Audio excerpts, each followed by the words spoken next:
So dear friends, ఇక్కడ ముగ్గురు మిత్రులు ఉన్నారు. వీరు మొన్న డిఎస్సి 2024 లోపల మామూలుగా జాబ్ సాధించిన మిత్రులు. వారు వరంగల్ డైట్ లోపల 11, 13 బ్యాచ్. సో దాదాపు ఆల్మోస్ట్ వారితోటి మాట్లాడుతున్నప్పుడు కానీ మనం గమనిస్తే అర్థమవుతుంది, వారి పోరాటం దాదాపు 10 years ఉంది. 10 సంవత్సరాల పోరాటం తర్వాత ఇప్పుడు జాబ్ కొట్టారు. జాబ్ కొట్టడమే కాదు, మంచి ర్యాంక్స్లో కూడా రావడం అనేది జరిగింది. సో ఇక్కడ మిత్రులు ఉన్నారు. అంటే వాళ్ళు ఒకటే ఎగ్జామ్స్ రాయలేదు, పలు ఎగ్జామ్స్ రాశారు. పలు ఎగ్జామ్స్ రాసి ఫైనల్గా వచ్చారు. మామూలుగా కేంద్రీయ విద్యాలయ సంఘటన KVS ప్రీవియస్లో లాస్ట్ టైం ఇంటర్వ్యూ దాకా వెళ్ళారు. మిత్రుడు విజేందర్, తర్వాత వెంకట్రాజం, తర్వాత తీసుకున్నట్టయితే కార్తీక్. మామూలుగా తెలుగు ఎస్ఏ లోపల సెకండ్ ర్యాంక్ వచ్చారు. సో వారి యొక్క జర్నీ ఎలా సాగింది వారి మాటల లోపటిని తెలుసుకుందాం. మొట్టమొదట మిత్రులను విజేందర్ మళ్ళొకసారి వారికి మనందరి తరఫున హృదయపూర్వక అభినందనలు తెలియజేస్తూ, ఎందుకంటే జాబ్ కొట్టడం అంటే మనందరం అనుకుంటున్నాం ఒలింపిక్స్లో గోల్డ్ మెడల్, జాబ్ వస్తే చాలు, ఏ ర్యాంక్ వచ్చింది ఏది అనేది కాదు, జాబ్ వస్తే చాలు మామూలుగా ఒలింపిక్స్లో గోల్డ్ మెడల్స్ తోటి వాళ్ళ కుటుంబాలకు ఈక్వల్ అన్న విషయం మనందరికీ తెలిసిందే. సో ఎట్లా సాధించారు ఏందనేది వారి మాటల్లోనే విందాం. మొట్టమొదట విజేందర్, ఇప్పుడు ప్రస్తుతం వారు వరంగల్ లోపల ఎడ్జిటీగా చేస్తున్నారు. వారికి 14th ర్యాంక్ వచ్చింది. వీరు KVS లోపల కూడా ఇంటర్వ్యూ వరకు వెళ్ళి వచ్చారు. Sir good morning sir. ముందుగా కేశవరావు సార్కి ధన్యవాదాలు చెప్పుకుంటున్నాం. నేను విజేందర్, మాది వరంగల్ జిల్లా. నేను ప్రీవియస్ డిఎస్సి 2024లో ఎడ్జిటీ విభాగంలో 14th ర్యాంక్ సంపాదించాను. తద్వారా ఎడ్జిటీలో సెలెక్ట్ అవ్వడం జరిగింది. ఈ జర్నీ అనేది మేము 11, 13 బ్యాచ్ అప్పటి నుండి ప్రిపేర్ అవుతూ పలు ఎగ్జామ్స్లో పార్టిసిపేట్ చేస్తూ రకరకాల ఎగ్జామ్స్లో పంచాయత్ సెక్రటరీ కానీ, KVS కానీ, ఆర్మీ స్కూల్స్ ఏ ఎగ్జామ్ కూడా వదలకుండా చక్కగా ప్రిపేర్ అవుతూ అట్లాగే అన్ని సమస్యలను బ్యాలెన్స్ చేస్తూ ఇక్కడ దాకా రావడం జరిగింది. తర్వాత Venkatraj. Okay Vijender, very nice. మీరు చెప్పినట్టుగా అన్నింటిలో అంటే మీ పోరాటంలో ఇప్పుడు మీరే చెప్తున్నారు, పంచాయత్ సెక్రటరీగా కూడా పనిచేశారు, తర్వాత ఆర్మీ పబ్లిక్ స్కూల్ లోపల కూడా మామూలుగా జాయిన్ అయినట్టు చెప్తున్నారు, తర్వాత KVS లోపల కూడా మరి అప్ టు ఇంటర్మీడియట్కి వెళ్ళారు. తర్వాత నెక్స్ట్ మిత్రులు వెంకటరాజు, సిద్దిపేట, వారు డిస్ట్రిక్ట్ 8th ర్యాంక్ ఎడ్జిటీలో. సో వారి జర్నీ ఎలా సాగింది, ఏం చేశారు ఒక మాట వారి మాటలోనే విందాం. ముందుగా కిషోర్ సార్ గారికి నమస్కారాలు. సార్ నా పేరు వెంకటరాజు, సిద్దిపేట డిస్ట్రిక్ట్ మాది. డిస్ట్రిక్ట్ 8th ర్యాంక్ వచ్చింది సార్ ఎడ్జిటీలో 24 డిఎస్సిలో. మెయిన్గా మీ ప్రోత్సాహం వల్ల ఇంత దూరం రాగలిగినాం సార్ మేము. మళ్ళీ రామ్మోహన్ అన్న కూడా ఈ స్ట్రగుల్కి మాకు హెల్ప్ చేసిండు బాగా. ఎట్లా కావాలి, ఏ బుక్స్ చదివితే బాగుంటుంది, తెలుగు అకాడమీ ఎంత ఇంపార్టెన్స్ అనేది మీ చెప్పడం వల్ల మాకు చాలా హెల్ప్ఫుల్ అయింది సార్. మెయిన్గా సైకాలజీ పట్ల మాకు చాలా హెల్ప్ఫుల్ అయింది. మళ్ళీ మీరు ఆన్లైన్ క్లాస్లో షార్ట్ నోట్స్ రాయడం, సైకాలజీతో పాటు పర్స్పెక్టివ్స్ ఎడ్యుకేషన్లో కూడా మీరు ఇచ్చిన గైడెన్స్ కానీ, బేసిక్ పాయింట్స్ కానీ, థియరీ పార్ట్ కానీ చాలా హెల్ప్ఫుల్ అయింది సార్ మాకు. Thank you sir. సో అదేవిధంగా మళ్ళీ వివరంగా మనం వెళ్దాం. బట్ కార్తీక్ ఇక్కడ ఉన్నారు, సేమ్ బ్యాచే. కానీ కార్తీక్ ఏంటంటే ఇప్పుడు తెలుగు స్కూల్ అసిస్టెంట్ మొన్న హన్మకొండలో 2nd ర్యాంక్ వచ్చారు. మరి వారి టర్నింగ్ పాయింట్ ఏంది, ఎడ్జిటీకి అంటే డైట్ చేసి ఇట్లా రావాలి, కానీ ఆల్రెడీ మొదలై వారు ఉద్యోగం సంపాదించారు. వారి టర్నింగ్ పాయింట్స్ ఏంది వారి మాటల్లో తెలుసుకుందాం. ముందుగా మమ్మల్ని అందరినీ ఉపాధ్యాయులుగా తీర్చిదిద్దిన గురువులు కేశవరావు సార్ గారికి ధన్యవాదాలు. ఫస్ట్ నేను 11, 13లో D.Ed కంప్లీట్ చేశాను. అయితే యాక్చువల్లీ నేను ఎడ్జిట్కి ప్రిపేర్ అయ్యేవాడిని. తర్వాతకి తెలంగాణ ఉద్యమ సమయంలో అది లేట్గా అవ్వడం జరిగింది. తర్వాత ఫర్దర్ స్టడీ కంప్లీట్ చేసుకున్నాను, B.Ed పూర్తి చేశాను. B.Ed పూర్తి చేసినాక అప్పటికి ఇంకా పోస్టులు డిఎస్ రాకపోవడంతో MA తెలుగు ఓయిలో క్యాంపస్లో కంప్లీట్ చేసిన తర్వాతకి B.Ed తెలుగు మెథడ్తో నేను తెలుగు ప్రిపేర్ కావడం జరిగింది. అలా ప్రిపేర్ అయిన సమయంలో మొదట నాకు గురుకులం గురుకులం అప్పుడు పీజీలో ఉండే, పీజీ కంప్లీట్ కాలేదు. ఫస్ట్ ఇయర్ ఉన్నప్పుడు రాసినప్పుడు TGT రాసిన తెలుగు. TGT రాస్తే 0.7లో మిస్ అయింది. అప్పుడు ఏం బాధపడలేదు, రాలేదు. ఇంకా కొద్దిగా బాగా చదివితే వస్తుందని నేను అప్పుడు ఏం బాధపడలేదు. తర్వాతకి పీజీ కంప్లీట్ అయిపోయిన తర్వాత 17లో టీఆర్టీ రాశాను. టీఆర్టీలో 17 టీఆర్టీలో ఎల్పీగా సెలెక్ట్ అయ్యాను. అదే సమయంలో గురుకులంలో పీజీటీ కూడా వచ్చింది. సో గురుకులం పీజీటీ వెళ్ళకుండా ఎల్పీగా చేశాను. చేస్తూ జగిత్యాలలో వర్క్ చేస్తున్నాను ఎల్పీగా. జగిత్యాలలో వర్క్ చేసుకుంటూనే మళ్ళీ అంటే ఇప్పుడు మాది హన్మకొండ డిస్టిక్, జగిత్యాల దూరం కావడం వల్ల దగ్గరికి రావాలనేది మళ్ళొకసారి 2024 డిఎస్సి అప్లై చేసి రాశాను. రాసిన తర్వాత నేను స్కూల్కి లీవ్ పెట్టి, అన్నయ్య వాళ్ళు అందరూ స్కూల్కి లీవ్ పెట్టి ప్రిపేర్ కామన్నారు. స్కూల్కి లీవ్ పెట్టి ప్రిపేర్ అయ్యాను. ఎగ్జామ్ రాస్తే హన్మకొండలో ఎస్ఏ తెలుగు 2nd ర్యాంకు వచ్చింది. ఇక్కడ జాయిన్ అయ్యాను. ఇప్పుడు ఇంటికి దగ్గర ఉన్నది, స్కూలు వెళ్తున్నాను. అదే క్రమంలో రీసెంట్గా టీజీటీ కూడా రాశాను. టీజీటీ జోన్ ఫస్ట్ వచ్చింది, కాకపోతే అందులో జాయిన్ కాలేదు. ఫస్ట్ ఒక జాబ్ రాకపోవడంతో తర్వాత మనకు వస్తాయని నేను ప్రిపేర్ అయ్యాను. హన్మకొండలో 1-2 పోస్టులు ఉన్న కొద్దిగా కాన్ఫిడెంట్తో నాకు వస్తాయని ప్రిపేర్ అయ్యాను. ఇక్కడ సాధించగలిగాను. ఏదైనా ముఖ్యంగా వరంగల్ డైట్ మిత్రులు అంటే దాదాపు 12, 11, 13 బ్యాచ్ ఉంటున్నారు. ఆల్మోస్ట్ మనకు గమనిస్తూనే అర్థమవుతుంది. దాదాపు 10 to 12 ఇయర్స్ అంటే 10 నుండి 12 సంవత్సరాలు వాళ్ళు పోరాటం చేశారు. అంటే విజయం సాధించడంలో ఆలస్యం కావచ్చు పలు కారణాలు. ఎందుకు కారణాలు అంటే వారు ఆల్రెడీ ఇంతకుముందు మాటలో డిస్కస్ చేస్తున్నప్పుడు అర్థమవుతుంది. అప్పుడు డిఎస్సీలు వచ్చాయి కానీ జాబ్స్ లేవు, అక్కడ వేకెన్సీస్ లేవు. ఇప్పుడు ఎట్లయితే స్కూల్ అసిస్టెంట్ మిత్రులు 1-2 పోస్టులు ఉన్నాయో, ఎడ్జిటీ పోస్టులు కూడా జిల్లా మొత్తంలో కూడా ఒక్కసారి నిల్లే. వాళ్ళు చెప్తున్న మాటలు ఏంటంటే హన్మకొండ అప్పుడు వరంగల్ ఉమ్మడి జిల్లా ఉండే లేవు. వాళ్ళు కొందరు ఈవెన్ నాన్ లోకల్లో కూడా రాసి జాబ్ కొట్టే ప్రయత్నం చేశారు. అందులోపల వేరే నాన్ లోపల కూడా కొందరు 0.7, 0.4 అట్లా మిస్ అయిపోయారు. కానీ ఈసారి జాబు సాధించడం అనేది జరిగింది. ఏదైనా ఆ మిత్రుల నుంచి వెళ్ళి ఇప్పుడు ఏపీడిఎస్సి మిత్రులు కానీ, తర్వాత ప్రజెంట్గా తీసుకున్నట్టయితే మన దగ్గర మరొక డిఎస్సి రాబోతుంది తెలంగాణలో కూడా, వారికి కానీ ఏమన్నా సలహాలు ఇస్తారా? ఎందుకంటే ప్రస్తుతం అయితే ఏపీడిఎస్సి అంత 20 days ఉంది. మొదలు ఒక ఏపీడిఎస్సి గురించి మాట్లాడిన తర్వాత నేను నెక్స్ట్ మళ్ళీ టీఎస్డిఎస్సి గురించి మన మిత్రుల సలహాలను తీసుకుందాం. ఈ 20 days అనేది ఇలా స్పెండ్ చేయాలి. ఎందుకంటే ముఖ్యంగా ఎడ్జిటీ తీసుకుంటే అక్కడ ఎక్కడైనా ఎడ్జిటీ అయినా స్కూల్ అసిస్టెంట్ అయినా కాంటెంట్కి 40 ఉన్నాయి ఏపీ లోపల, ఏపీ డిఎస్సిలో. తర్వాత తీసుకున్నట్టయితే పెడగాజీకి 20 మార్కులు ఇచ్చారు, సైకాలజీకి ఎడ్జిటీలో 8 మార్క్స్ ఉన్నాయి, పిఐ తీసుకుంటే 4 మార్క్స్ ఉన్నాయి, జీకే కరెంట్ అఫైర్స్ 8 మార్క్స్ ఉన్నాయి. సో ఎవరికన్నా మన వాళ్ళు విజేతలు మాట్లాడే మాటలు ఒక్కరికి సహాయపడ్డా, ఒక టిప్ లాగా ఉపయోగపడ్డా మేలు జరుగుతున్న ఆశయంతో ఆ మిత్రులను అడుగుతున్నాం. విజేందర్, మొదటగా ఎట్లా ఇప్పుడు ఏపీడిఎస్సి అనేది వాళ్ళకు 20 days ఉంది. ఆల్మోస్ట్ జూన్ 6 నుండి జూలై 6 వరకు ఆన్లైన్ ఎగ్జామ్స్ ఉన్నాయి.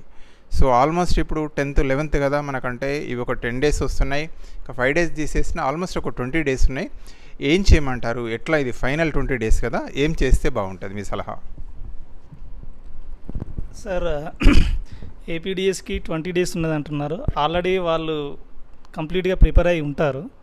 సో ఈ సమయంలో వాళ్ళకి ఇచ్చే సలహా ఏంటంటే, వాళ్ళకు ఎగ్జామ్ రాయబోయే ముందు ఒక సరైన ప్లాన్ అనేది ఉండాలి. అంటే ఎగ్జామ్ ఒక బ్లూ ప్రింట్ ఏంటి, ఎన్ని మార్క్స్ ఉన్నాయి, ఎంత పర్సెంటేజ్లో కంటెంట్ ఉంది, ఎంత పర్సెంటేజ్లో ఎన్ని మార్కులు కంటెంట్ ఉంది, ఎన్ని మార్కులు మెథడ్ ఉంది అన్న విషయాలు వాళ్ళకి ఇప్పటికీ తెలుసు. అయితే విషయం ఏంటంటే, వాళ్ళు ఎక్కడైతే ఎక్కువ మార్క్స్ వస్తాయో దాని మీద ఎక్కువ రివిజన్ అనేది చేయడం అనేది చాలా important. Without revision we cannot do anything. So ఎక్కడ ఇప్పుడు కంటెంట్కి ఎక్కువ మార్క్స్ ఉంటాయి కాబట్టి ఆ కంటెంట్ను బాగా ఫోకస్ చేసి కంప్లీట్గా ఒక కంటెంట్లో ఇప్పుడు సపోజ్ 40 మార్క్స్ అన్నారు సార్, 40 మార్క్స్లో 90% మార్క్స్ తెచ్చుకునే విధంగా ప్లాన్ చేసుకోవాలి. అట్లాగే మెథడ్, అట్లా తర్వాత మెథడ్ అట్లీస్ట్ ఒక 70 to 80% మార్క్స్ తెచ్చుకోవడానికి ట్రై చేయాలి. అలా ఎక్కువ మార్కులు ఉన్న దాని మీద ఎక్కువ ఫోకస్ చేసి రివిజన్లు అనేది ఎక్కువ చేసుకొని సరైన ప్లాన్ అంటే ఎగ్జామ్స్ అంటే ప్రాక్టీస్ ఎగ్జామ్స్ రాస్తూ ఎక్కడ మనం ల్యాక్ అవుతున్నాం, టైం ఎట్లా మేనేజ్మెంట్ చేస్తున్నాం అన్న విషయాలు ఒక్కొక్కటిగా వాళ్ళు చెక్ లిస్ట్ పెట్టుకొని కనుక ప్రిపేర్ అయినట్లు ఏది ఉంటే డెఫినెట్గా విజయం సాధించడం అనేది పెద్ద కష్టమేం కాదనేది నా ఉద్దేశం. సో సరైన ప్లాన్, సరైన రివిజన్, సరైన ప్రాక్టీస్ ఇవి చేయడం వల్ల ఖచ్చితంగా వాళ్ళు విజయం సాధించవచ్చు అనేది నా అభిప్రాయం సార్. సో విన్నారు కదా, విజేందర్ మాటలు విన్నారు. అంటే వారి మాటల్లో కూడా చెప్పింది మళ్ళొకసారి జస్ట్ రివ్యూ లాగా చెప్తున్నాం. వారు ఏమంటున్నారంటే వెయిటేజ్ని బట్టి, అంటే మనందరికీ తెలిసిందే ఎడ్జిటి పోస్ట్లో కాంటెంట్కు 40 మార్క్స్ ఉన్నాయి. అదేవిధంగా పెడగాజీకి తీసుకున్నట్టయితే దాదాపు 20 మార్క్స్ ఉన్నాయి. సైకాలజీ చాలా అక్కడ ఏమి ఇచ్చారంటే ఇక్కడ పర్స్పెక్టివ్స్కి 10 మార్కులు ఇచ్చారు మామూలుగా తెలంగాణలో, కానీ అక్కడ సైకాలజీకి 8 మార్క్స్ ఇచ్చారు, పిఐకి 4 మార్క్స్ మాత్రం ఎడ్జిటీలో. సో అట్లా మార్క్స్ వెయిటేజ్ బట్టి బైక్ కొట్టాలి. విజేందర్ ఏమంటున్నారు 80% అంటున్నారా? కాదు, నేనేం చెప్తా అంటే బైక్ కొట్టాలి, 40కి 40 కొట్టండి కాంటెంట్. తర్వాత పెడగాజీ తీసుకుంటే 20కి 20 కొట్టాలి, సైకాలజీలో 8కి 8 కొట్టండి. మీరు జాబ్ రాకపోతే నన్ను పట్టుకోండి. సో అందుకంటే కాంపిటీషన్ అనేది మనం ఏది అంటే పోవద్దని కాదు, వాళ్ళు చెప్పిన దానిలో సత్యం ఉన్నది. అంటే నేను ఇంతకుముందు కూడా ఇంటర్వ్యూ ఒక మిత్రుడిని మాట్లాడినప్పుడు, సార్ ఒక్క బిట్టు కూడా పోవద్దు అంటున్నారు, అట్లా కాదు కొన్ని పోతాయి ఏం కాదని కూడా మిత్రుడు చెప్పాడు. ఎందుకంటే 80%, 70 to 80% స్కోర్ చేస్తే జాబ్ వస్తుంది ఖచ్చితంగా అనేది వీళ్ళ యొక్క అనుభవంతో చెప్పిన మాటలు. బట్ ఏదైనా మిత్రుడు చెప్పిందంటే కాంటెంట్ని బట్టి రివిజన్ చేసుకోమంటున్నారు, మల్టిపుల్ రివిజన్ చేయండి, రివిజన్ ప్రాణం అంటున్నారు. సో అదే మరి వెంకటరాజం వారు 8th ర్యాంక్ వచ్చారు సిద్దిపేటలో ఎడ్జిటీలో. వారేమి చెప్తారు మరి 20 days ఎట్లా చేస్తే మంచి స్కోర్ చేసుకోవచ్చు? సార్ మెయిన్గా ఒకటి మనకు well plan is half done అంటారు కదా సార్. మనం మెయిన్గా ప్లాన్ ఇంపార్టెంట్. మన ప్లాన్ బాగా ఏంటంటే మనం ఫస్ట్ కంటెంట్ ఏం చదవాలి, ఏ సబ్జెక్ట్ ఎట్లా చదవాలి, బేసిక్స్. అందరూ క్వశ్చన్స్ ఏంటంటే షార్ట్ కట్స్ నేర్చుకొని బయటపడదామని మేము ప్లాన్లో ఉన్నారు సార్. మనకి ఏంటంటే చిన్న చిన్న క్వశ్చన్లు ఇస్తారు అక్కడ, 0.08 into 1 2 ఎంత అంటే సింపుల్ క్వశ్చన్స్. మనం పాయింట్ మిస్ చేస్తే మనకు బిట్ అవుతుంది అక్కడ. అంటే ఏంటంటే మనం ఇప్పుడు పెద్ద పెద్ద క్వశ్చన్స్ నేర్చుకోకుండా ఫస్ట్ బేసిక్ క్వశ్చన్స్ మనం ఇప్పుడు ఇంగ్లీష్లో కానీ సైన్స్లో కానీ, ఇప్పుడు మనకు మా డిఎస్సిలో టెక్స్ట్ బుక్ మీద 4th class EVS text book మీద టైటిల్ ఏందని అడిగింది సార్. అంటే మనం ఓవర్లుక్లో మనం ఏం చేస్తామంటే మర్చిపోతాం అది. అంటే సింపుల్ క్వశ్చన్స్ కూడా మనం ఏంటంటే టఫ్ క్వశ్చన్స్ బాగా ఎక్కువ ప్రాక్టీస్ చేద్దామని చెప్పి బేసిక్ క్వశ్చన్స్ మర్చిపోతాం మనం. కాబట్టి మనం వాటి కోసం ఏంటంటే మెయిన్గా కంటెంట్లో టెక్స్ట్ బుక్లో 3rd class నుంచి 10th class వరకు ఎవ్రీ పాయింట్ ఎవ్రీ పేజ్ చదవాలి సార్ ఫస్ట్ మనం. వాటితో పాటు మెథడ్స్ కూడా అందరూ మన తెలుగు అకాడమీ బుక్స్ అన్ని ఓవర్లుక్ వేస్తారు సార్. మెయిన్గా మనకు డిఎడ్ బుక్స్తో పాటు ఓల్డ్ వర్షన్ బుక్స్ కూడా ఉన్నాయి సార్ మనకు. వాటితో పాటు బిఎడ్ బుక్స్ కూడా ఉన్నాయి మనకు మళ్ళీ మెథడ్లో ఎలిమెంటరీ లెవెల్ ఒక బుక్ ఉంటుంది, పిఎస్ లెవెల్ ప్రైమరీ లెవెల్ ఒక బుక్ ఉంటుంది సార్. మ్యాథ్స్ కానీ ఇంగ్లీష్ కానీ వొకాబులరీ ఏదైనా మనకు మెయిన్గా తెలుగు అకాడమీ చాలామంది ఇగ్నోర్ చేస్తారు. మనకు బిట్స్ ఫ్రేమ్ కావాలంటే ఫ్రేమే అన్నీ అందులో నుంచి ఫ్రేమ్ ఇస్తారు మనకు. మెయిన్గా తెలుగు అకాడమీ నుంచి చాలామంది ఇగ్నోర్ చేస్తారు. మనం థియరీ చదువుకుంటే బిట్ ఎట్లయినా మనం అటెంప్ట్ చేయొచ్చు. థియరీ ఇంపార్టెంట్ మనకు. Direct bit to bit, question to answer ఇట్లా వేస్తే మనం అవుట్పుట్ అనేది రాదు అట్లా సార్. నా మెయిన్ పాయింట్ అది. ఇంకోటి సైకాలజీ విషయంలో కూడా సార్, అందరూ సిద్ధాంతాలు చదువుకుంటారు కానీ అప్లికేషన్స్ మిస్ అవుతారు. సిద్ధాంతాలతో పాటు అప్లికేషన్స్ అనేది చాలా important. Class room implications, class room transactions. ఇప్పుడు పావులో థియరీ ఉంది, ఆ థియరీ మన క్లాస్ రూమ్లో ఎక్కడ ఉపయోగపడుతుంది, వాటి మీద క్వశ్చన్లు వేస్తారు కానీ బేసిక్ డేటా మీద క్వశ్చన్లు ఎవరు ఇస్తలేరు. సీటెట్లో కూడా రావట్లేదు సార్ అలాంటి క్వశ్చన్స్ మనకు. ఎందుకంటే క్లాస్ రూమ్ ఇంట్రాక్షన్స్, అప్లికేషన్ మెయిన్గా అప్లికేషన్ టైప్. అంటే ఆ థియరీ ఆ క్వశ్చన్ను అటెంప్ట్ చేసినామంటే ఆ థియరీని 100% అర్థమైంది అన్నట్టు. బట్టి పట్టే విధానానికి మనం బాగా దూరంగా ఉండాలి సార్. మెయిన్గా మ్యాథ్స్లో కూడా బేసిక్ ఇంగ్లీష్లో స్ట్రక్చర్స్, టెన్సెస్ కానీ వొకాబులరీ కానీ బేసిక్ క్వశ్చన్స్ ఇంపార్టెంట్ మనకు. అది నా ప్లాన్ సార్. అది దేనికైనా ఒక ప్లాన్ ఉండాలి సార్. దేనికైనా పొద్దున ఏం చదువుతావు, ఆఫ్టర్నూన్ ఏం చదువుతావు, ఈవినింగ్ ఏం చదువుతావు, ప్లాన్ బట్టి చదువుకోవాలి. ఇప్పుడు ఏదైనా ఒక సబ్జెక్ట్ మిగిలింది అనుకున్నప్పుడు దాన్ని ఫస్ట్ మనం ఫినిష్ చేయాలి. ఏదైనా టఫ్ సబ్జెక్ట్ ఉంటుందో టఫ్ సబ్జెక్ట్ మనం ఫస్ట్ కంప్లీట్ చేసుకుంటే ఈజీ సబ్జెక్ట్స్ మనం కొంచెం నార్మల్గా చూసుకున్నామని టైం సేవ్ అయిపోతుంది, టెన్షన్ ఉండదు అన్నట్టు ఫస్ట్. అది సార్. సో విన్నారు కదా మన మిత్రుడు వెంకట్రాజు వారు ఏంటంటే సిద్దిపేట జిల్లా ఎడ్జిటి 8th ర్యాంకర్. అంటే మనకు మామూలుగా ఏంటి అంటే వారి యొక్క అనుభవం చెప్పిన దాని ప్రకారం ఏంటంటే చిన్న చిన్న వాటిని కూడా మనం నెగ్లెక్ట్ చేయొద్దంటున్నారు. ఫర్ ఎగ్జాంపుల్ టెక్స్ట్ బుక్ ఉంది, టెక్స్ట్ బుక్ పేరు వేరే ఉంటుంది. మీరు చూడండి ఏపీ లోపల కానీ తెలంగాణ లోపల కానివ్వండి, మనకు ఈవీఎస్ అంటాం, పరిసరాల విజ్ఞానం అంటాం, కానీ అందులోపల వేరే ఏముందో మనం పరిసరాలు ఉందా, తర్వాత అవర్ ఎన్విరాన్మెంట్ అని ఉందా, అట్నే తెలుగు కూడా వేరు వేరు పేర్లు ఇచ్చారు. సో దయచేసి అవి కూడా అంటే చిన్న అంశాలను కూడా మనం ఏంటంటే నెగ్లెక్ట్ చేయదనేది వారి అంశం. అదే రకంగా తీసుకున్నట్టయితే ఒక ప్లాన్ ప్రకారంగా చదవండి అని చెప్తున్నారు. ఈ 20 days ఆల్రెడీ మీ ప్లాన్ మీకు ఉంటుంది, తప్పనిసరిగా ఉంటుంది. నెక్స్ట్ మనం ఏంటంటే ఇక్కడ మిత్రులు తెలుగు 2nd ర్యాంకర్ ఏదైతే హన్మకొండ లోపల కార్తీక్, వీరు కూడా మన వరంగల్ రైట్ స్టూడెంటే, 11-13 బ్యాచే. వాళ్ళు ఆల్రెడీ ఆల్మోస్ట్ వారి విజయ పరంపర చూస్తున్నట్టయితే టీజీటీ కూడా వచ్చింది గురుకుల లోపల. సో మరి ఇప్పుడు ఈ టైం వారిని కూడా రిక్వెస్ట్ చేసిందంటే ఇప్పుడు ఏపీడిఎస్సికి 20 డేసే టైం ఉంది, అక్కడ కూడా తెలుగు వాళ్ళు కూడా ఉండొచ్చు. ఈవెన్ జనరల్గా ఈ టైంలో ఎట్లా మనం చేస్తే మనం మంచి స్కోర్ చేయొచ్చు? తెలుగు వచ్చినట్లయితే ఫస్ట్ ఇన్ని రోజులు మీరు చదివే ఉంటారు, అందరూ అన్ని డెప్త్గానే చదివి ఉంటారు, లాంగ్ టైమే తీసుకోవాలి తెలుగు చదవాలంటే.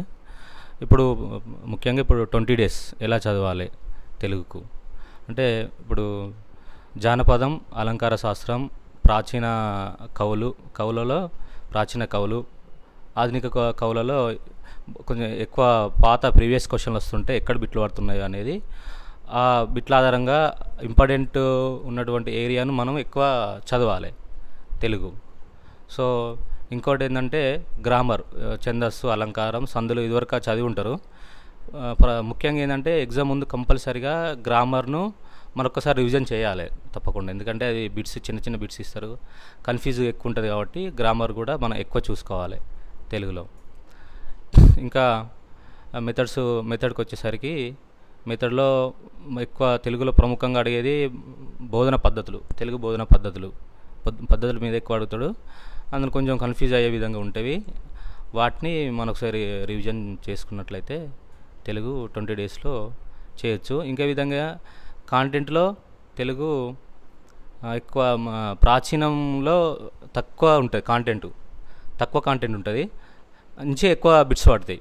ఆ తక్కువ కాంటెంట్ నుంచి ఎక్కువ బిట్స్ పడేవి అవి తక్కువ టైం ఉంది కాబట్టి అవి చూసుకుంటే మనం సాధ్యమైనంతగా ఎక్కువ స్కోరు తెచ్చుకోవడానికి అవకాశం ఉంటుంది తెలుగులో.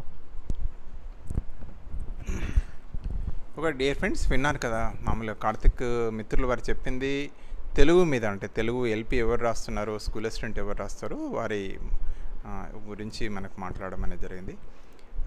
ఇంకొక ప్రశ్న జనరల్గా ఏమంటున్నారు మీరు అందరికి కూడా తెలిసిందే, అంటే ఇప్పుడు ఆల్రెడీ మిత్రుల మాటలు విన్నప్పుడు ఏంటంటే రివిజన్ ప్రాణం, ఈ 20 డేస్ అనేది రివిజన్ మనకు ప్రాణం. అదేవిధంగా కార్తిక్ మిత్రుడు వారి మాటలను విన్నప్పుడు ఏమనుకుంటున్నారంటే previous question papers bits practice అనేది కూడా ఉపయోగపడుతుందని అనుకుంటున్నాం. మరి దాని మీద అడగదాం, ఈ 20 డేస్ బిట్స్ మరి ఎట్లా ప్రాక్టీస్ చేశారు, మరి ఎట్లా చేస్తే బాగుంటుంది? ఫస్ట్ విజేందర్ని అడుగుదాం.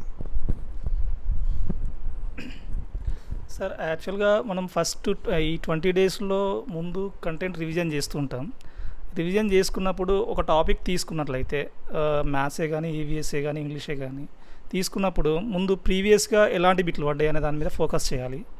తర్వాత అంటే ప్రీవియస్లో ఏ టాపిక్ నుండి బిట్లు పడ్డాయి, అంటే ఏ స్టాండర్డ్లో బిట్లు పడ్డాయి, సింపుల్గా పడ్డాయా, మీడియంగా పడినాయా, లేకపోతే హార్డ్ బిట్స్ పడ్డాయా, అసలు ఏంటి అక్కడ ఉన్న లాజిక్ ఏంది అనే దాని మీద పూర్తి స్థాయిలో వర్కౌట్ చేయాల్సిన అవసరం ఉంటుంది ఆ ప్రీవియస్ బిట్స్. తర్వాత వాటి మోడల్లో మనం బిట్స్ క్రియేట్ చేయడం కానీ, లేదంటే మనకు అందుబాటులో ఒకవేళ బిట్స్ అదే మోడల్లో కనుక మనకు బిట్స్ దొరికినట్లయితే వాటిని ప్రాక్టీస్ చేయడం, లేదంటే నా సజెషన్ ఏంటంటే మీరే బిట్స్ క్రియేట్ చేయడం అనేది ఉత్తమమైన మార్గం. మనం ఒక 50-60 బిట్లు ప్రాక్టీస్ చేయడం కన్నా కనీసం ఒక 10 to 15 బిట్స్ కనుక మనం క్రియేట్ చేసుకోగలిగితే డెఫినెట్గా మనం మాస్టర్ అవుతాం అనేది నా యొక్క ఉద్దేశం అందులో. కాబట్టి అలా అన్ని బిట్స్ని అన్ని టాపిక్స్ నుండి 10 బిట్స్ అట్లా మీరు క్రియేట్ చేసుకోగలిగితే, మీరు బిట్ క్రియేట్ చేస్తున్నారంటే ఆ టాపిక్ మీద మీకు పూర్తి అవగాహన ఉన్నది కాబట్టి మీరు బిట్ క్రియేట్ చేస్తున్నారు. సో ఆ బిట్ని మీరు మీ సొంతంగా క్రియేట్ చేయగలుగుతున్నారు కాబట్టి మీరు ఖచ్చితంగా మీరు దాంట్లో డెఫినెట్గా పట్టు సాధించినట్టే. అలా మీరు అన్ని టాపిక్స్ని ప్లాన్ చేసుకొని క్రియేట్ చేసుకొని వాటిని రివిజన్ చేస్తూ, రివిజన్ అనేది ఎట్టి పరిస్థితుల్లో రివిజన్ అనేది వదలకూడదు. మనము ఒకనొక టైంలో ఒక టాపిక్ నుండి బిట్స్ క్రియేట్ చేయకపోయినా పర్వాలేదు, కానీ చదివిన కాంటెంట్ని మాత్రం రివిజన్ మాత్రం ఖచ్చితంగా చేయాలి. సో అందరికీ తెలుసు revision is the heart of the preparation అనేది. సో రివిజన్ చేస్తూ ఇలాంటి బిట్స్ ప్రాక్టీస్ చేస్తూ వెళ్ళినట్లయితే డెఫినెట్గా ఎగ్జామ్లో మిమ్మల్ని ఇబ్బంది పెట్టే క్వశ్చన్స్ చాలా తక్కువ ఉంటాయనేది నేను నమ్ముతున్నాను సార్.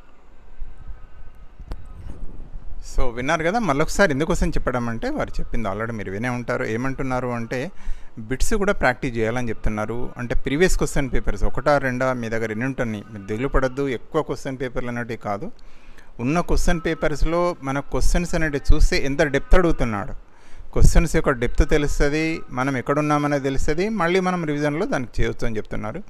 అదేవిధంగా వారు చెప్పిన ఇంకొక మాట ఏంటంటే రివిజన్ అనేది హార్ట్ ఆఫ్ ప్రిపరేషన్. అంటే మనకెట్లా హృదయం ఎంత, గుండె ఎంత ఇంపార్టెంటో రివిజన్ అనేది జాబ్ కొట్టడంలో అంత ఇంపార్టెంట్ అని చెప్తున్నారు. సో ఖచ్చితంగా నెక్స్ట్ మనం ఏంటంటే మిత్రులు వెంకటరాజు గారిని అడుగుదాం. మరి ఇక్కడ అంటే బిట్స్ ఎట్లా మరి వారు ప్రాక్టీస్ చేశారు, ఈ టైంలో ఎట్లా చేస్తే బెటర్గా ఉంటుంది, ఎగ్జామ్లో మంచి విజయం సాధించవచ్చు?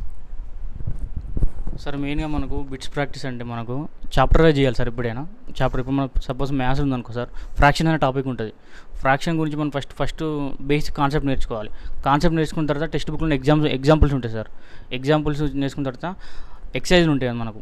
ఎక్సర్సైజ్లు చాప్టర్ వైజ్ మొత్తం చేసుకుంటూ వెళ్ళాలి. చేసుకున్న ప్రతి చాప్టర్ మీద మనకు ఒక గ్రిప్ వస్తుంది. ఏ ప్రాబ్లంకి వెనుకబడిపోతున్నా, ఏ ప్రాబ్లంకి ఆన్సర్ రావట్లేదు, దీని కాన్సెప్ట్ ఎక్కడ మిస్ అయింది, దాని లాజిక్ ఎక్కడ ఉంది, అది పట్టుకున్న తర్వాత అన్ని చాప్టర్లు అయిపోయిన తర్వాత ఒక సబ్జెక్ట్ వైజ్ బిట్స్ చేయాలి. నెక్స్ట్ అప్పుడు సబ్జెక్ట్ వైజ్ బిట్స్ లాస్ట్కు అన్ని సబ్జెక్టులు కంప్లీట్ చేసిన తర్వాత మార్క్ టెస్ట్.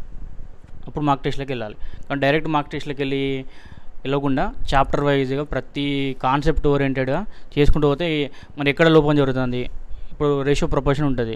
రేషియో ప్రపోర్షన్లో క్వశ్చన్స్ ఎట్లా ఫ్రేమ్ అవుతున్నాయి అట్లా. ఇప్పుడు మన సైన్స్ సోషల్ ఉందనుకో సార్, మనకు ఒక టాపిక్ చదివినాం, ఒక్కొక్క పేరా చదువుతూ ఉంటాం.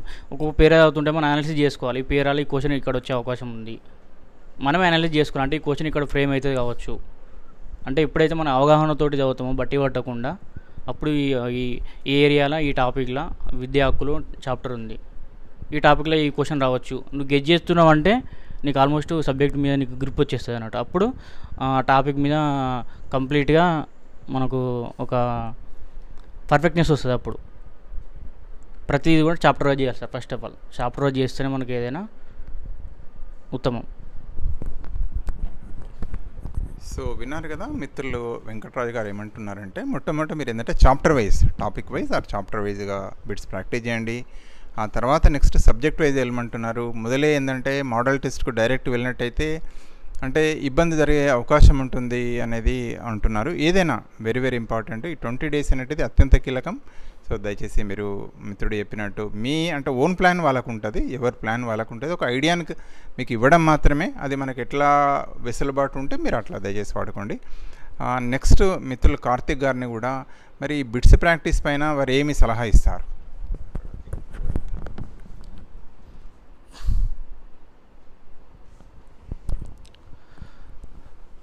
తెలుగు వాళ్ళందరూ ఇప్పటికీ నెట్ సెట్ రాసి ఉంటారు. ఇప్పుడు అందరూ తెలుగు పీజీ కంప్లీట్ అయిపోయిన వాళ్ళు నెట్ కానీ సెట్ కానీ అప్లై చేసి ఉంటారు. ముఖ్యంగా మనం తెలుగు చదువుకునేటప్పుడు తెలుగు ప్రీవియస్ పేపర్తో పాటుగా నెట్ సెట్ కూడా పేపర్స్ తీసుకోవాలి. ఎందుకంటే సిలబస్ అంతా ఒకటే కాబట్టి బిట్స్ డెప్త్ అనేది నెట్ సెట్ డెప్త్ కూడా స్కూల్ అసిస్టెంట్లో వస్తుంది. అది తీసుకొని అది నెట్ సెట్ ప్రీవియస్ పేపర్ కూడా ప్రాక్టీస్ చేయాలి. అయితే మనకు ఒకటి ప్రశ్నోత్తర దీపిక అని మద్లేట్ వాళ్ళది అన్ని ప్రీవియస్ పేపర్స్ అన్నీ అందులో ఉన్నాయి. అది తీసుకోండి ఎవరన్నా ఇంకేమన్నా బిట్స్ ప్రాక్టీస్ చేయాలనుకుంటే. తో పాటుగా మనకు టాపిక్ వైజ్గా అంటే ఇప్పుడు ప్రాచీనం, తెలుగులో వచ్చేసరికి ప్రాచీనం, ఆధునికం, ప్రక్రియలు, కవితోద్యమాలు, తర్వాత జానపదం, అలంకారం, శాస్త్రం, వీటన్నిటినీ తర్వాత దీంతో పాటుగా వ్యాకరణం, వీటన్నిటినీ ఒక టాపిక్ ఒక పార్ట్ ప్రాచీనం టాపిక్ తీసుకుంటే అది మొత్తం సంబంధించిన ఒకసారి చదివిన తర్వాత లేదంటే రివిజన్ చేసిన తర్వాత ఆ బిట్స్ చూసుకోవాలి. అంటే మనకు చేయగలుగుతాం, వచ్చినవి ఉంటాయి, రాని ఉంటాయి. రాని ఉంటున్నప్పుడు అక్కడ నేర్చుకోవడం కానీ లేకపోతే మరొకసారి తీసుకొని చూడాలి. కొన్ని మనకు ఉన్న బుక్స్లో కూడా లేనటువంటి బిట్స్ కూడా ఉంటాయి. దానికి ఇప్పుడు ఏమన్నా ఇంకా రిఫరెన్స్ బుక్ కూడా తీసుకొని చదవాలి, టాపిక్ వైజ్గా చదివేయాలి. తర్వాత ఇప్పుడు ఉన్నటువంటి టీఆర్టీ లేదంటే స్కూల్ అసిస్టెంట్ వచ్చినటువంటి ప్రీవియస్ పేపర్స్ అవి తీసుకొని ప్రాక్టీస్ చేయాలి. మనం కూడా ప్రిపేర్ అయినప్పుడు కామన్గా బిట్స్ ఎక్కడి నుంచి వస్తాయి, దీన్ని ఏ విధంగా బిట్స్ ఫ్రేమ్ చేయొచ్చు అని కూడా మనం కూడా బిట్స్ మనం ప్రాక్టీస్ చేసుకోవచ్చు. ఇప్పుడు కూడా ఆన్లైన్లో కూడా ఎగ్జామ్ పెడుతున్నారు. ఎప్పుడన్నా మన ఖాళీ టైంలో కూడా ఆన్లైన్ ఎగ్జాము రాసి ఉన్నా లేదా రాసుకుంటుంటూ ప్రాక్టీస్ చేస్తే ప్రీవియస్ బిట్స్ సరిపోతాయి. సో డియర్ ఫ్రెండ్స్, విన్నారు కదా మనకి ఏంటంటే very very important bits practice ఇంపార్టెంటే. తర్వాత మిత్రుడు కార్తిక్ చెప్తున్నట్టు అన్ని బిట్స్ రావాలని లేదు, దిల్పడాల్సిన అవసరం లేదు. ఒకసారి బ్యాక్ వెళ్ళి ఏదైనా బిట్ రాకపోతే మళ్ళీ రెఫరెన్స్కి వెళ్తాం, బ్యాక్ టు ద రెఫరెన్స్. లేదంటే మన ఫ్రెండ్స్ని కానీ తెలిసిన వాళ్ళని కానీ మనం ఎట్లా దాన్ని చేసుకోవాలి, ఆన్సర్ ఎట్లా చేయాలనేది మొత్తానికైతే చేసుకోవాలి అది. సో ఇది కీలకమైన టైం అనే విషయం. ఇక నెక్స్ట్ వెరీ వెరీ ఇంపార్టెంట్, చాలామంది ఏం చెప్తారంటే ఈ ఏదైతే ఉంటుందో ఈ 20 days 25 days అనేది చాలా క్రిటికల్ టైం. అదేవిధంగా ఎగ్జామినేషన్ అంటే ఇప్పుడు 6 ఏళ్ళకి వెళ్ళి ప్రిపేర్ అయ్యేటోళ్ళు ఉన్నారు, 10 సంవత్సరాలకి వెళ్ళి ప్రిపేర్ అవుతున్నారు. ఈ 20 days వెరీ వైటల్ కీలకం అనేది మన మాటల్లో తెలుస్తుంది, మిత్రులందరి మాటల్లో బట్ట. అదేవిధంగా ఎగ్జామినేషన్ 3 hours 2.5 hours ఏదైతే ఉందో ఎగ్జామినేషన్ ప్రెజెంటేషన్ అనేది చాలా కీలకం, మనందరికీ తెలిసిందే. మరి దాని గురించి మన మిత్రులు ఏమంటారు, ఎట్లా 2.5 hours వాళ్ళు ఎట్లా చేశారు? ఎందుకంటే చాలామంది ఏమంటారంటే ఎగ్జామినేషన్ అయ్యో నాకు అంతొచ్చు, నేను జాబ్ మిస్ అయింది అనేది వరి అయిన వాళ్ళు కూడా చాలామంది కనబడతారు మనకు మాటల్లో. మన ఫ్రెండ్స్తో మాట్లాడినప్పుడు కూడా చెప్తుంటారు, సార్ నేను బాగా చదివాను కానీ నేను ఏదో సంథింగ్ మిస్ అయినా, ఇట్లా చేసేది లేకుండే అన్న వాళ్ళ కూడా వింటాం మనం. అయితే వీరు మన మిత్రులు మీకేం సజెస్ట్ చేస్తారు, ఆ 2.5 hours ఎట్లా ప్రెజెంటేషన్ చేయాలి? అది మొదలు విజేందర్ను మిత్రుని అడుగుదాం. సార్, ఎగ్జామినేషన్ ప్రజెంటేషన్ అంటే ఎగ్జామ్ ఎలా రాయాలి అనే దాని మీద నాకున్న అవగాహన ప్రకారం రెండు నిమిషాలు చెప్తా సార్. ముందుగా మనం ఎగ్జామ్లో ఫెయిల్యూర్ అవ్వడానికి కారణాలు ఏందనేది ముందుగా మనం దాన్ని అంచనా వేసుకోవాలి. జనరల్గా ఎట్లా ఫెయిల్యూర్ అవుతున్నారు విద్యార్థులు అన్నట్లయితే నాకున్న అవగాహన ప్రకారం అయితే ఒకటి క్వశ్చన్కి ఆన్సర్ తెలియకపోవడం, అంటే ఆ టాపిక్ మనం చదివి ఉండకపోవచ్చు, మనం రివిజన్ చేసి ఉండకపోవచ్చు, అందువల్ల ఆ ఆన్సర్ను మనం ఉండకపోవచ్చు, అదొక పాయింట్. రెండవ పాయింట్ ఏంటంటే టైం సరిగా మెయింటైన్ చేయకపోవడం, ఇది చాలా ఇంపార్టెంట్. ఈ టైంని ఎలా యూజ్ చేసుకోవాలో అనేది ఒక అవగాహన లేకపోవడం వల్ల మంచిగా చదివిన విద్యార్థులు కూడా ఆ ఎగ్జామినేషన్ని సరిగా హ్యాండిల్ చేయలేక ఫెయిల్యూర్ అవుతున్న సందర్భాలు మనం చూస్తున్నాం. సో నేను అనేది ఏంటంటే మనం బాగా చదవడం ఒక ఎత్తు, బాగా రివిజన్ చేస్తూ మంచిగా చదవడం ఒక ఎత్తు, ఎగ్జామ్ని హ్యాండిల్ చేయడం కూడా ఇంకొక ఎత్తు. సో ఈ రెండు అంశాల మీద మనం ఫోకస్ చేయాలి. ముందుగా టైం ఫ్రేమింగ్ ఇది ఎలా వస్తుంది అంటే మనం ఎగ్జామ్కి వెళ్ళే ముందే ఖచ్చితంగా ఎగ్జామ్కి ఏదైతే బ్లూ ప్రింట్ ప్రకారం ఎగ్జామ్స్ ఉన్నాయో ఆ ఎగ్జామ్స్ అనేవి మనం రాయాలి. ఆన్లైన్ ఎగ్జామ్ అయినా ఆఫ్లైన్ ఎగ్జామ్ అయినా మనం కనీసం ఒక 10 to 20 రాసినట్లయితే మనం ఎట్లా టైంను యూస్ చేసుకోవాలి, ఏ విధంగా చేయాలి అనేది వస్తుంది. తర్వాత రాస్తున్నప్పుడు ఏ విధంగా ఉండాలంటే మనకు ప్రిపేర్ అయినప్పుడు ఒక రకమైన ఈగో ఉంటుంది. మనకు వచ్చే టాపిక్ కొంచెం ఇబ్బంది పెడుతుంటే అక్కడే టైం వేస్ట్ చేస్తూ కూర్చుంటాం, అది తప్పు. సో నేను అనేది ఏంటంటే ఒక 100 ప్రశ్నలు ఉన్నట్లయితే మనకి ఏ ప్రశ్నలు వస్తున్నాయో ముందుగా అవి చేసుకుంటూ వెళ్ళిపోవాలి. సో టైం అనేది వేస్ట్ చేయదు. టైం వేస్ట్ చేసినామంటే ఆటోమేటిక్గా నువ్వు ఫెయిల్యూర్ అయినట్టే. అక్కడ క్వశ్చన్ పేపర్ ప్రిపేర్ చేసేటప్పుడు వాళ్ళు 2 రకాలుగా నేను టెస్ట్ చేస్తారు. ఒకటి నిన్ను తప్పు చేయించడం వాళ్ళ టార్గెట్, రెండోది నీతో అలా కుదరని పక్షంలో వాళ్ళు నీతో టైం వేస్ట్ చేయించాలి. అలా చేయడం వల్ల నిన్ను డైవర్ట్ చేయాలనే మాదిరిగా ఉంటాయి క్వశ్చన్లు. సో నేనేమంటున్నా అంటే ఆ రెండింటికి అవకాశం ఇవ్వకూడదు. సో మనకి ఎక్కడైతే వస్తుందో అక్కడ చేసుకుంటూ రాని దగ్గర లీస్ట్ టైం వేస్ట్ చేస్తూ వెళ్ళాలి. అందువల్ల నీకు టైం అనేది ఖచ్చితంగా సేవ్ అవుతుంది. సో సెకండ్ రౌండ్ వచ్చేసరికి సపోజ్ ఒక 100 ప్రశ్నలు ఉంటే మీరు ఒక 50 నుండి లేదా 60 ప్రశ్నలు చేసి ఉంటారు. సో ఇంకా ఈ సెకండ్ రౌండ్లోకి వచ్చేసరికి మిగతా కనీసం ఇంకొక 10-20 అట్లా చేసుకుని ఇట్లా పేపర్ని ఎన్ని రౌండ్లు చేయాలని టార్గెట్ కాదు, కానీ ఈజీ క్వశ్చన్స్ ముందుగా చేస్తూ టైం సేవ్ చేస్తూ ఆ మిగిలిపోయిన సమయాన్ని మళ్ళీ మీడియం లేదా హార్డ్గా ఉన్న ప్రశ్నలకు యూస్ చేసుకున్నట్లయితే డెఫినెట్గా పేపర్ని మనం ఖచ్చితంగా చేయగలం అనేది నా యొక్క ఉద్దేశం. సో టైం ఇది చేయాలి అంటే ఖచ్చితంగా ముందు మనము అదే మోడల్లో ఉన్నటువంటి ఎగ్జామ్స్ అట్లీస్ట్ ఒక 10 రాయడం అనేది వెరీ ఇంపార్టెంట్. సో ఇంతకుముందు చెప్పినట్టు మంచి సబ్జెక్ట్ మీద మంచి గ్రిప్ ఉండడంతో పాటు ఈ విధంగా చేయడం వల్ల ఎగ్జామ్ని ఖచ్చితంగా మంచిగా హ్యాండిల్ చేయవచ్చు అనేది నా ఉద్దేశం. సో మళ్ళీ ఎగ్జామ్ టైంలో కూడా ఎటువంటి డీవియేషన్స్కి వెళ్ళకుండా కూడా మైండ్ని ప్రశాంతంగా ఉంచుకోవాలి, ఇది కూడా ముఖ్యమైన పాయింటే. సో ఈ విధంగా చేస్తే ఖచ్చితంగా ఈ మీరు 2.5 గంటల 3 గంటల ఎగ్జామ్ను ఖచ్చితంగా మీరు 100% పర్ఫెక్ట్గా హ్యాండిల్ చేయగలరని నేనైతే నమ్ముతున్నాను.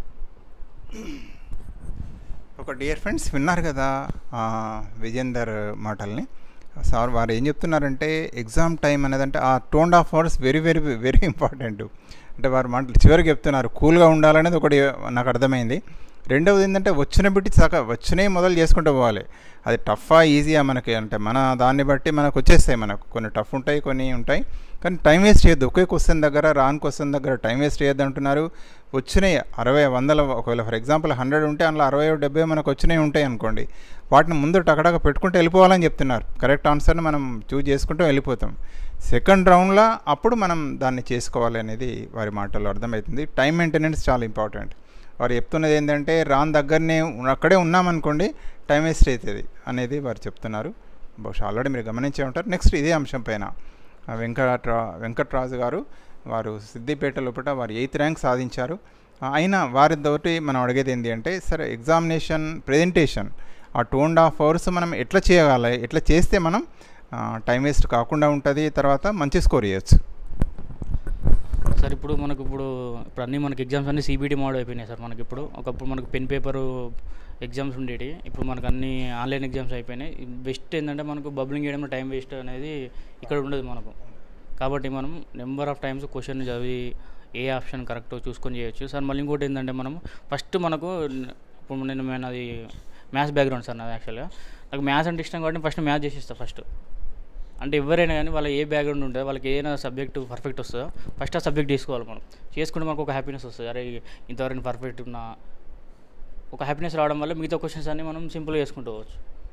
మళ్ళీ ఆన్లైన్ ఎగ్జామ్లో ఏంటి సార్ ఏంటంటే ఆప్షన్స్ చేంజ్ చేస్తారు చాలా వరకు. అట్లా చేంజ్ చేయొద్దు, ఒకటేసారి పర్ఫెక్ట్ పెట్టేసేయాలి అంతే. అది ఇంకోటి ఏంటంటే మళ్ళీ మనకి ఇప్పుడు తెలుగు ఉంటుంది సార్. తెలుగులో కూడా కొన్ని చిన్న చిన్న క్వశ్చన్లు ఉంటాయి. ఆ క్వశ్చన్స్ కూడా మనం ఇగ్నోర్ చేయకుండా చేయాలి. అట్లా మళ్ళీ సోషల్ కూడా సార్ ఫస్ట్ చిన్న సోషల్ మెథడ్స్. చాలామంది ఏంటంటే ఇప్పుడు ఆన్లైన్ ఎగ్జామ్లో సార్ ఇప్పుడు మనకు ఫస్ట్ కంటెంట్ అని ఇస్తాడు, నెక్స్ట్ మెథడ్ అని ఇస్తాడు. చాలామంది మెథడ్ చేస్తారు, నెక్స్ట్ కంటెంట్ ఉంటుంది అని విషయం తెలియకుండా చాలామంది అటెంప్ట్ చేయకుండా వచ్చారు. అంటే మొత్తం 160 క్వశ్చన్స్ అటెంప్ట్ చేయలేదు. అరే కంటెంట్ అయిపోయిందిగా, నెక్స్ట్ మెథడ్ ఉంటుంది అని మనం అందులో స్లైడ్ చూసుకోవాలి సార్. మనం నెక్స్ట్ పార్ట్ ఏముంది, నెక్స్ట్ కంటెంట్ ఏం సబ్జెక్ట్ వస్తుందని అట్లా చూసుకొని అన్నీ అటెంప్ట్ చేసుకొని రావాలి. ఫస్ట్ తెలిసిన క్వశ్చన్లు అన్నీ చేసుకుంటూ పోవాలి సార్. ఫస్ట్ మనకు వచ్చిన సబ్జెక్ట్ చేసుకున్న తర్వాత, వచ్చిన సబ్జెక్ట్ మొత్తం పర్ఫెక్ట్ చేసిన తర్వాత అన్ని క్వశ్చన్స్ కొన్ని ఈజీ క్వశ్చన్స్ ఉంటాయి, వెంటనే పెట్టేసి కొన్ని క్వశ్చన్స్ ఉంటాయి, కొన్ని ఆప్షన్ ఎలిమినేషన్ ఉంటాయి సార్. మనకు ఇంగ్లీష్లో కూడా ఇప్పుడు మనం డైరెక్ట్ ఏంటంటే అప్పట్లాగా ఇది ఇండైరెక్ట్ స్పీచ్లకు చేంజ్ అయ్యి, ఇది వాయిస్లకు చేంజ్ అయ్యి అది లేదు. ఇప్పుడు క్వశ్చన్ మనమే చూడాలి, అది రోల్ ప్లేనా, అది క్వశ్చన్ ట్యాగా, మనమే అర్థం చేసుకొని పెట్టాల్సిన క్వశ్చన్స్ వస్తున్నాయి. కాబట్టి మనము బాగా ప్రిపేర్ కావాలి. సెంటెన్సెస్ కానీ స్ట్రక్చర్స్ కానీ డైరెక్ట్ చెప్పరు వాళ్ళు. అందులో మన పెన్ పేపర్ ఉన్నప్పుడు ఇట్లా డిగ్రీస్ ఆఫ్ కంపారిజన్, ఈ పాస్ట్ డిగ్రీలోకి చేయి అట్లా ఇస్తలేడు. అదే క్వశ్చన్ అదే సెంటెన్స్ను ఇచ్చి అందులో కరెక్షన్ ఆఫ్ సెంటెన్సెస్ ఇస్తాడు. అంటే మనం ఇంగ్లీష్లో కూడా బేసిక్ క్వశ్చన్స్ కూడా వస్తున్నాయి. అట్లా టెక్స్ట్ బుక్స్ అవ్వడం కానీ, కొన్ని నావెల్స్ అవ్వడం కానీ, దానివల్ల కూడా మనకు కొంచెం పర్ఫెక్ట్నెస్ వస్తుంది. కానీ ఎట్టి పరిస్థితుల్లో కూడా మనం CBT మోడ్లో మళ్ళీ టైం ఉంది అని చెప్పి మళ్ళీ ఆప్షన్ చేంజ్ చేయడం వల్ల చాలా మనకు మిస్ అయిపోతుంది. మనకు ఆ బబ్లింగ్ చేయడంలో టైం అనేది హార్డ్ క్వశ్చన్స్ని ఆప్షన్ ఎలిమినేషన్ మెథడ్లో యూజ్ చేసుకోవాలి అంతే. ఓకే, థ్యాంక్ యూ అండి. మిస్టర్ అంటే మన వెంకట్రాజు గారు చెప్పిన కీలకమైన అంశం ఏంటంటే, చాలామంది ఫస్ట్ కరెక్ట్ పెట్టారు, టైం మిగిలిందని చెప్పేసి మళ్ళీ వెనుకకు వచ్చి కరెక్ట్ ఆన్సర్ పెట్టినా ఇది కావచ్చు అని మార్చి జాబ్ కోల్పోయిన వాళ్ళు చాలామంది ఉన్నారు. అదొక విచిత్రమైంది. సార్ అయ్యో నేను ఫస్ట్ పెట్టింది ఆన్సర్ రైటు, నేను అనవసరంగా మార్చుకున్నా సార్ అన్న వాళ్ళు చాలామంది ఉన్నారు. మామూలుగా మాట్లాడతారు కదా పిల్లలు బాధతోటి, అయ్యో సార్ ఇట్లా జరిగింది, నేను అన్నీ కరెక్ట్ పెట్టుకుంటూ పోయినా నాకు అర్ధగంట మిగిలింది, నేను అనుకోవచ్చి మళ్ళీ అన్నీ చెక్ చేసుకుంటూ వచ్చి ఒక 10 బిట్లు మార్చేసిన సార్, అసలు నేను ఫస్ట్ పెట్టింది రైట్ మళ్ళీ తీరా చూస్తున్న బాధపడ్డోళ్ళు చాలామంది ఉన్నారు. సో ఇక్కడ అది చాలా కీలకం. మీరు ఫస్ట్ పెట్టింది పర్ఫెక్ట్గా మళ్ళీ దాన్ని చాలామంది కూడా ఇంటర్వ్యూస్లో చాలామంది చెప్తున్నారు, డోంట్ చేంజ్ దట్ ఆన్సర్, తప్పితే ఏదో ఎక్సెప్షన్లో అంతేగాని మార్చొద్దని చెప్తున్నారు. అదే రకంగా టైం మెయింటెనెన్స్ కూడా చాలా క్రిటికల్ టైము, వారు కూడా అదే చెప్తున్నారు. మొదలు వచ్చింది మీరు పెట్టండి, సబ్జెక్టు కూడా ఏదో సబ్జెక్ట్ కాదు, మీకు నచ్చిన వారు మ్యాథ్స్ అట్ట వారిది MPC కాబట్టి వారు మ్యాథ్స్ వెళ్ళిపోయారు టకటక వారికి 30 వస్తేనే కాన్ఫిడెన్స్ వచ్చేసి డెవలప్ అవుతుంది అట్లా అన్నట్టు. అట్లనే అదే రకంగా మనం వెళ్ళాలి. అదే రకంగా వాళ్ళు చెప్పేది ఏంటంటే ఇంకొక క్రిటికల్ అంశం చెప్పారు. కొందరు ఏంటంటే క్వశ్చన్స్ వదిలిపెట్టేసి వచ్చారు. అశ్వాబాద్లో నాకు అప్పుడు ఎగ్జామ్స్ అవుతున్నాయి, మన మిత్రులు ఫోన్ చేసి చెప్తున్నారు, సార్ ఇట్లా మన వాళ్ళ బిట్లు పెడగాజీ బిట్స్ అంటే మనకు ఎడ్జిటీలో మీకు తెలిసిందే, ఏపీలో అయితే 20 అంటే 40 బిట్స్ వస్తాయి. అదేవిధంగా తెలంగాణలో అయితే 1530 చివరికి ఇచ్చాడు. అంటే మనకు మామూలుగా టెట్లకు దానికి తేడా ఇచ్చాడు. అంటే ఎట్లు ఇస్తాడో కాషియస్ చూడండి, ఎక్కడ ఇస్తున్నాడు ఏంది అనేది. టెట్లనేమో సైడ్ బై సైడే వస్తుందా, కొంచెం ప్యాటర్న్ చేంజ్ చేస్తుందని చెప్పారు. డిఎస్సికి వచ్చేసరికి పెడగాజీ బిట్స్ అన్ని చివరికి ఇచ్చాడట. వీళ్ళు కాంటెంట్ అంతా అయిపోయి మొత్తం అయిపోయినాయి అనుకున్నారట. అన్నీ వదిలిపెట్టి కొందరు, అందరు కాదు కొందరు వదిలిపెట్టేసి వచ్చారని చెప్తున్నారు. దానివల్ల జాబ్ కోల్పోయింది. ఖచ్చితంగా దయచేసి చూసుకోండి, మీరు పెడగాజీ ఎక్కడ ఉన్నాయి, ఎట్లా ఉన్నాయి, చివరికి ఇస్తుండా ఏమి ఇస్తుండ అనేది ఖచ్చితంగా గమనించండి. అది చాలా కీలకమైంది. ఎవ్రీ ఆస్పెక్ట్ కీన్గా ఉండాలి. ఏమరపాటు ఏ పరిస్థితుల్లో ఉండకూడదు. 160 అటెంప్ట్ చేసినామా లేదా అందులో కూడా కనబడితే మనకు, ఎందుకంటే ఆన్లైన్ ఎగ్జామ్ కాబట్టి ఏ బిట్ అటెంప్ట్ చేయలేదు ఏ బిట్ అటెంప్ట్ చేసాం అనేది మనకు దానిలో కనబడుతుంది, మనకు క్లియర్గా ఉంటుంది. అంతే దానికి ఏంటంటే మీరు మాక్ టెస్ట్ చేయాలి. సో ఏపీలని అయితే ఇప్పుడు మామూలుగా 20th వెళ్ళి మాక్ టెస్ట్ ఇస్తారన్నట్టు చెప్తున్నారు. సో దయచేసి హాల్ టికెట్ డౌన్లోడ్ చేసుకున్న తర్వాత మీరు మాక్ టెస్ట్ మాత్రం డైలీ ఒక 10 నిమిషాలన్నా ఎట్లా ఉంటుంది అనేది దయచేసి ఖచ్చితంగా చేయండి. ఆ తర్వాత నెక్స్ట్ మిత్రులు కార్తీక్ను వారిని అడుగుదాం. ఎట్లా ఎగ్జామినేషన్ ప్రెజెంటేషన్ అనేది వెరీ క్రిటికల్ అని చెప్తున్నారు కదా కార్తీక్, మనం ఎట్లా ప్రెజెంటేషన్ 2.5 hours ఎట్లా ఉండాలి, ఎట్లా ఉంటే మనం మంచి స్కోర్ చేసుకోవచ్చు? First exam paper model papers తీసుకొని మనం ఏం చేయాలంటే మనమే టైం పెట్టుకొని ఎగ్జామ్ రాయాలి. ఎగ్జామ్కు కొన్ని రోజుల ముందు మనం ఒక రోజు ఒక 10 to 20 ఎగ్జామ్ రాయాలి. కరెక్ట్ ఆ టైం పెట్టుకొని ఆ టైం వరకు మనం ఆ టైం లోపల చేయగలుగుతున్నామా లేదా, లేకపోతే ఎక్కువ టైం తీసుకుంటున్నామా అని మనం ముందే ఎగ్జామ్ మనమే ఓన్గా ఎగ్జామ్ కండక్ట్ చేసుకోవాలి. చేసిన తర్వాత మనం ఎగ్జామ్కి వెళ్ళిన తర్వాతకి ఎగ్జామ్లో కొన్ని మనకు తెలియని క్వశ్చన్స్ కూడా ఉంటాయి. తెలియని క్వశ్చన్స్ను కూడా ఆ క్వశ్చన్ అర్థమైతే మనం 80% ఆన్సర్ చేయగలుగుతాం. అట్లా మనం ఆ క్వశ్చన్ అర్థం చేసుకున్నాక కూడా తెలియని బిట్లో కూడా ఆన్సర్ చేయగలుగుతాం మనం. తర్వాతకి ఇంకా కొన్ని ఆన్సర్ రాని క్వశ్చన్స్కు ఎలిమినేషన్ పద్ధతి ద్వారా కూడా మనం 50-50 లేకపోతే ఇట్లా 70%లో కూడా ఆ క్వశ్చన్ మనకు రైట్ అవకాశం ఉంటుంది. కాబట్టి అట్లా కూడా మనం ఎలిమినేషన్ పద్ధతులు కూడా ఎగ్జామ్ చేసుకోవాలి. తర్వాత ఫస్ట్ మనకు జిఎస్ చూస్తుంటేనే కొంచెం అది ప్రిపేర్ కాకనో లేకపోతే వేరే బిట్స్ పడడం, కొద్దిగా డెప్త్ బిట్స్ పడడం వల్ల అవి మనకు భయం అవుతాయి. అవి చూస్తూనే అది భయం అవుతుంది, కానీ తర్వాత ఉన్న బిట్స్ మొత్తం మనకు వచ్చిన బిట్సే ఉంటాయి. కాబట్టి మనం ఏం చేయాలి, అది చేసిన తర్వాత ప్రశాంతంగా నెక్స్ట్ వచ్చిన బిట్స్ చాలా ఉంటాయి. దాని తర్వాత తెలుగు కాంటెంట్ మెథడ్. కాబట్టి ఫస్ట్ చూసి భయపడకుండా మిగతా బిట్స్ కూడా రావు అని మనం భయపడొద్దు, తర్వాత వచ్చిన బిట్స్ ఉంటాయి. అయితే ఇంకోటి ఏంటంటే ఎగ్జామ్ పోయే ముందు మనకు భయం అనేది ఉండొద్దు. భయం ఉండడం వల్ల ఏమవుతుందంటే ఆ భయంతోనే మనకు వచ్చిన క్వశ్చన్స్ కూడా తప్పు పెడతాం. కొందరికి 2 సార్లు రాకపోవడం, లేదా కొన్ని ఇంటికి తప్పనిసరిగా నాకు 2 times రాసినా రాలేదు, 3 times రాసినా రాలేదు, తర్వాత కొంచెం టెన్షన్ పడడం, ఈ భయం అనేది పెట్టుకోకూడదు. మా సీనియర్ ఒక రాజలింగం అన్న ఉండేది. ఆయనకు ఎగ్జామ్ అప్లై చేసిండు, అప్పటికి ఏజ్ కంప్లీట్ అయిపోయింది. ఎగ్జామ్ అప్లై చేసేటికి ఆయనకు ఏజ్ క్రాస్ అయ్యిండు. క్రాస్ అయిన తర్వాత లాస్ట్కి అన్నీ ఒక 10 ఎగ్జామ్ రాసిండు, అన్నిట్లో ఫెయిల్ అయ్యిండు. కాకపోతే లాస్ట్ ఎగ్జామ్లో ఆయనకు నిర్మల్ జిల్లాలో జాబ్ వచ్చింది. అంటే మనం కూడా జాబ్స్ రాస్తుంటే ఫెయిల్ అవుతుంటే ఆ భయంతో మనం జాబ్ పోకూడదు. కొంచెం మనకు కూడా చదివితే కంపల్సరీగా వస్తుంది జాబ్, ఎప్పటికొకసారి కంపల్సరీగా జాబ్ వస్తుంది. కాబట్టి మనం అటువంటి భయాలు, అటువంటి అపోహలు లేకుండా మనం ముందు ఎగ్జామ్స్కు వెళ్ళి ఎగ్జామ్ బాగా రాస్తే మనం సాధించగలుగుతాం. ఓకే, మిత్రులందరికీ కూడా మన ఛానల్ తరఫున హృదయపూర్వక ధన్యవాదాలు. వాళ్ళు కూడా వివరంగా అంటే మెయిన్ ఇంపార్టెంట్ ఈ 20 days అనేది ఎట్లా అనేది చూస్తున్నారు. ఏదైనా వీరు ఇచ్చిన సూచనలు ముఖ్యంగా ఏపీడిఎస్సి ఇప్పుడు డిఎస్సి రాస్తున్న ఏపీ మిత్రులకు, అదేవిధంగా రాయబోతున్న మన టీఎస్ మిత్రులకు, తెలంగాణ మిత్రులకు కూడా తప్పనిసరిగా యూస్ఫుల్ అవుతాయి. సో మనందరి తరఫున మరొకసారి మిత్రులందరూ కూడా హృదయపూర్వక అభినందనలు తెలియజేస్తూ, సో ముగ్గురు కూడా జాబ్ సాధించారు. జాబ్ సాధించి ఈరోజు జస్ట్ కలుసుకున్నాం వాళ్ళ జాబ్ వచ్చిన తర్వాత. ఎందుకంటే ఒక టీచర్కి ఎప్పుడు చాలా హ్యాపీయెస్ట్ ఉంటుందంటే మనందరికీ తెలిసిందే, తన పిల్లలకు ఉద్యోగం వచ్చింది, లైఫ్లో సెటిల్ అవుతున్నారు, మంచి విజయాలు సాధించారన్నప్పుడే దట్ మూమెంట్ అనేది ఎవ్రీ టీచర్, ఏ టీచర్కైనా తన హ్యాపీయెస్ట్ మూమెంట్. సో మరొకసారి మిత్రులందరికీ కూడా మనందరి తరఫున హృదయపూర్వక ధన్యవాదాలు తెలియజేస్తూ, ముందు కూడా ఒక మంచి విజయాలు సాధించాలి. ఎందుకోసం అంటే అదే రకంగా ముఖ్యంగా మిత్రులందరికీ రిక్వెస్ట్ చేసేది, దయచేసి మీరు ఎంత కష్టపడితే మీకు జాబ్ వచ్చిందో మీకు తెలుసు. అదేవిధంగా మీరు చాలా సిన్సియర్ పిల్లలు మాకు తెలుసు. అదే రకంగా మీరు మీ పిల్లలకి ముఖ్యంగా ప్రైమరీలో ఉన్నట్టయితే రాయడం చదవడం చాలా ఇంపార్టెంట్. మ్యాథమెటిక్స్ కూడా, గణితం కూడా చతుర్విధ ప్రక్రియలు మీరు చెప్తారు, కానీ మా ధర్మం మామూలుగా తల్లి ఉంటుంది కదా, బిడ్డ మరి మంచిగా పోతున్నావా, మంచిగా చేస్తున్నావా లేదా అని. ఎంత పెద్దోడైనా తల్లి అడుగుతూనే ఉంటుంది, జాగ్రత్త బిడ్డ, మరి జర జాగ్రత్త అన్నట్టు. టీచర్ తన బిడ్డలకు చెప్పాల్సిన బాధ్యత అని కాదు, నాకు తెలిసినంత వేరకు ఎవరు చెప్పాల్సిన అవసరం లేదు. ఈ పిల్లలకు వాళ్ళు మంచిగా రాణిస్తారు, వాళ్ళ బిడ్డలు కూడా ఉన్నత శిఖరాలకు ఎదిగేటందుకు మంచిగా కృషి చేయాలని మనస్ఫూర్తిగా కోరుకుంటూ, వన్స్ అగైన్ మరొక సందర్భంలో విడివిడిగా కూడా వాళ్ళతో మాట్లాడదాం. థ్యాంక్ యూ అండి, thank you very much. Vijender, Raju, తర్వాత కార్తీక్, థ్యాంక్ యూ.